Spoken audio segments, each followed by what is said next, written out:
матбуоти мустақил дар тоҷикистон дар муҳосира аст. ин хулосаи гузориши ахири Кумитаи дифоъ аз хабарнигорон мебошад, ки навиштааст: мутаассифона мавқеи ин кишвар дар шохиси озодии матбуоти гузоришгарони бидуни марз бисёр бад боқӣ мемонад.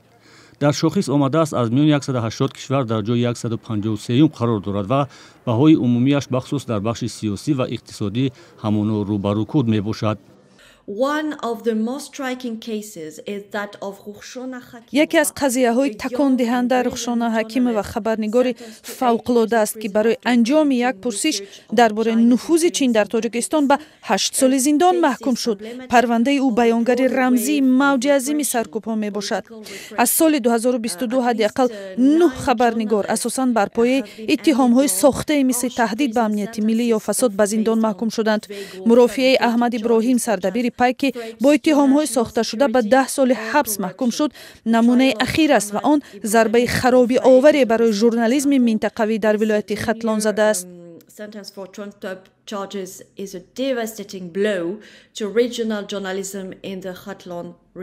дар идома омадааст, дар Тоҷикистон журналистонро латукуб, таҳдид, бадном мекунанд. хабарнигорони хориҷӣ барои гирифтани иҷозатномаи кор бо садҳои ҷиддӣ рӯбарӯ мешаванд. матбуоти мустақил аз сармоягузориҳои давлатӣ маҳрум аст. мавриди санҷиш ва ё қатъи даромад аз таблиғот рӯбарӯ мешаванд, чун ин ҳам як бахши аз стратегияи хафакунии матбуот мебошад. дузина боло рафтани Тоҷикистон дар шохиси ҳамасолаи гузоришгарони бидуни марз ин нишони беҳтар шудани вазъи озодии сухан дар Тоҷикистон нест.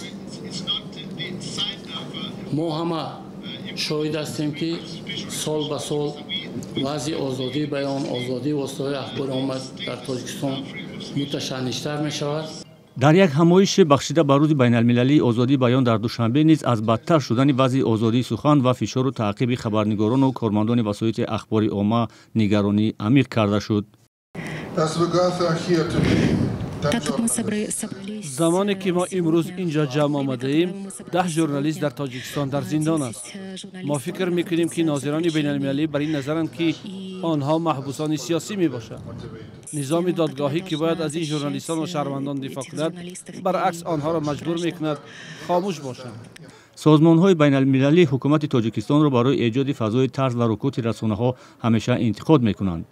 аз ҷумла 8 созмони бо нуфузи ҷаҳонӣ пас аз нишасти раҳбарони кишварҳои Осиёи Марказӣ ва Иттиҳоди Аврупо аз раҳбарони ин кишварҳо хостанд ваъдаҳои додаашон дар мавриди ба пойбанд будан ба озодии баён фароҳам овардани фазои мусоид барои ҷомеаи шаҳрвандӣ ва расонаҳои мустақил ва ғайраро иҷро кунанд.